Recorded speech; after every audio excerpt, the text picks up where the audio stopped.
বাংলার আকাশে বীরত্বের এক অনন্য ইতিহাস লুকিয়ে আছে এই যশোর বিমানবাহিনী জাদুঘরে, যেখানে সারিবদ্ধভাবে দাঁড়িয়ে আছে সেই সব আকাশ যোদ্ধা যারা একসময় শত্রুর বুকে কাঁপন ধরিয়েছিল।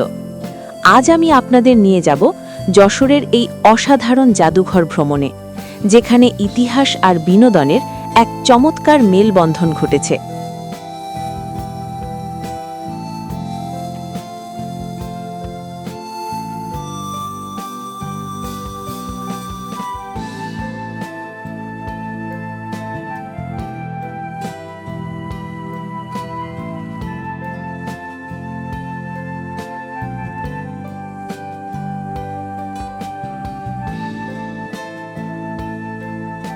কিভাবে আসবেন যশোর বিমানবাহিনী জাদুঘরে? যশোর বিমানবাহিনী জাদুঘর যশোর শহর থেকে মাত্র ৫-৬ কিলোমিটার দূরে যশোর সেনাবাহিনী সংলগ্ন শান্ত ও মনোরম এলাকায় অবস্থিত। শহরের পালবাড়ি মোড় বা মনিহার মোড় থেকে খুব সহজেই ইজি বাইক, রিক্সা কিংবা সিএনজি নিয়ে অল্প সময়ের মধ্যেই জাদুঘরে পৌঁছানো যায়। যাতায়াত ব্যবস্থা উন্নত এবং রাস্তাঘাট পরিষ্কার পরিচ্ছন্ন হওয়ায় ভ্রমণটি বেশ আরামদায়ক। এছাড়া আপনি যদি দড়াটানা মোড় থেকে ইজি বাইক করে আসেন তাহলে ভাড়া পড়বে প্রায় ৫০ টাকা। আর যারা বাইকে করে আসতে চান তাদের জন্য একটি গুরুত্বপূর্ণ তথ্য হল, জাদুঘর প্রাঙ্গণে বাইক রাখার কোনো নির্দিষ্ট গ্যারেজ বা পার্কিং ব্যবস্থা নেই, তাই পার্কের সামনেই নিরাপদ স্থানে নিজের দায়িত্বে বাইক পার্ক করে রাখতে হবে।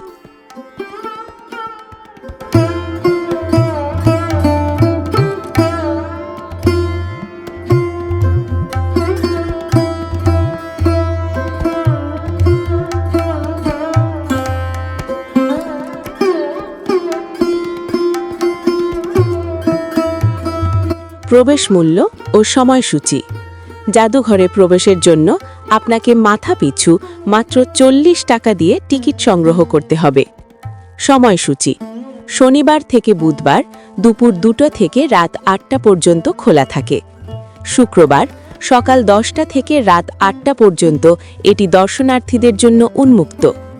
সাপ্তাহিক ছুটি: মনে রাখবেন, প্রতি বৃহস্পতিবার এই জাদুঘরটি বন্ধ থাকে।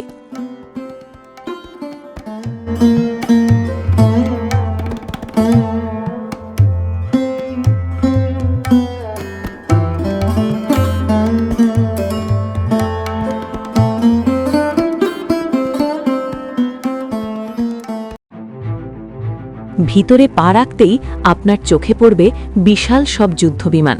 এখানে আছে কিংবদন্তি MiG-21, F-6 এবং F-7 মতো শক্তিশালী ফাইটার জেট। আছে বাংলাদেশের প্রথম বিমান বাহিনীর গর্ব কিলো ফ্লাইটের ঐতিহাসিক অটার বিমান। প্রতিটি বিমানের পাশেই তার সংক্ষিপ্ত ইতিহাস ও কারিগরি তথ্য দেওয়া আছে, যা আপনার জানার আগ্রহকে আরও বাড়িয়ে দেবে।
বাচ্চাদের জন্য এখানে রয়েছে চমৎকার বিনোদনের ব্যবস্থা। বিশাল এক চিলড্রেন পার্ক, যেখানে দোলনা, স্লাইড আর বিভিন্ন রাইড রয়েছে। তাই পরিবার নিয়ে আসলে বাচ্চারা মোটেও বোর হবে না, বরং তারা বিমানে চড়ার স্বপ্ন দেখতে দেখতে খেলাধুলায় মেতে উঠবে।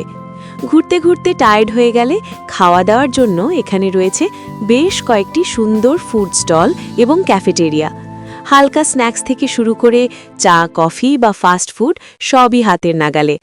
পার্কের মনোরম পরিবেশে বসে প্রিয়জনদের সাথে নাস্তা করার অনুভূতিটাই অন্যরকম।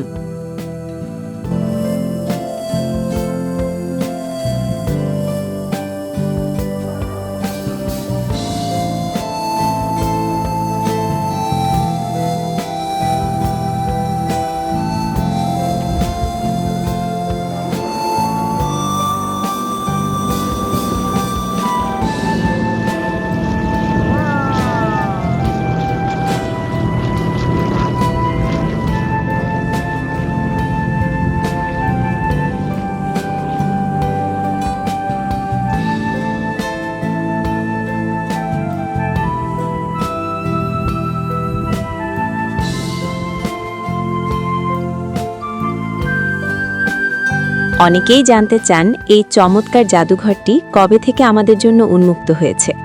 মূলত বিমান বাহিনীর বীরত্বগাথাকে সাধারণ মানুষের দোরগোড়ায় পৌঁছে দিতে 2017 সালের 17 নভেম্বর যশোরে এই BAF জাদুঘরটি আনুষ্ঠানিকভাবে যাত্রা শুরু করে।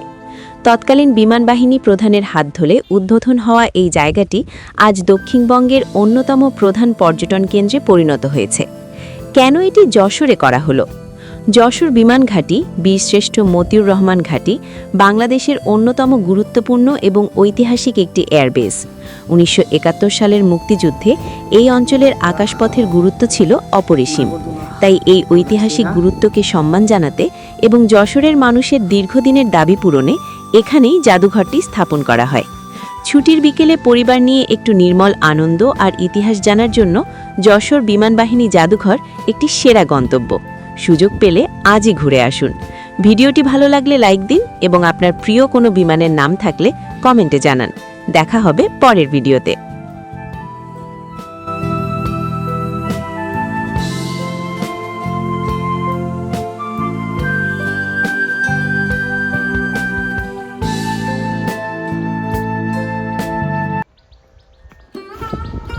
মেরিগো রাউন্ড, মানে এই যে এইটা রাউন্ডটার নাম আছে মেরিগো রাউন্ড।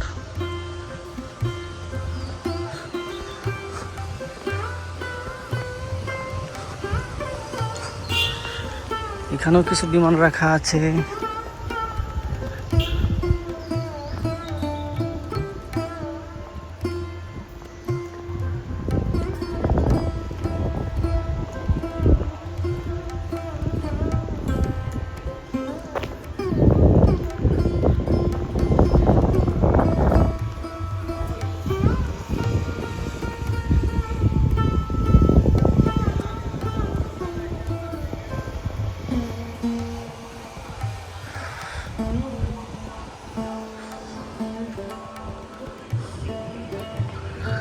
আপনারা হয়তো ভাবতেছেন এই নাম্বারগুলো কি, প্রত্যেকটা বিমানের গায়ে প্রত্যেকটা বিমানের একটা করে আলাদা কল সাইন থাকে, মানে অ্যাডিশনাল নাম্বার। যেমন 4103 এটা বিমানের কল সাইন।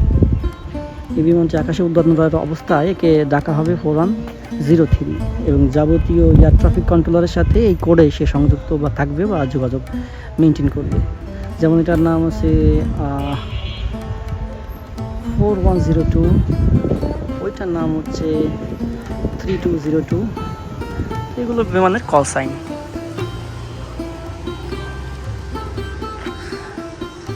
এখানে বাচ্চাদের একটা রাইডের কিছু একটা আছে হয়তো।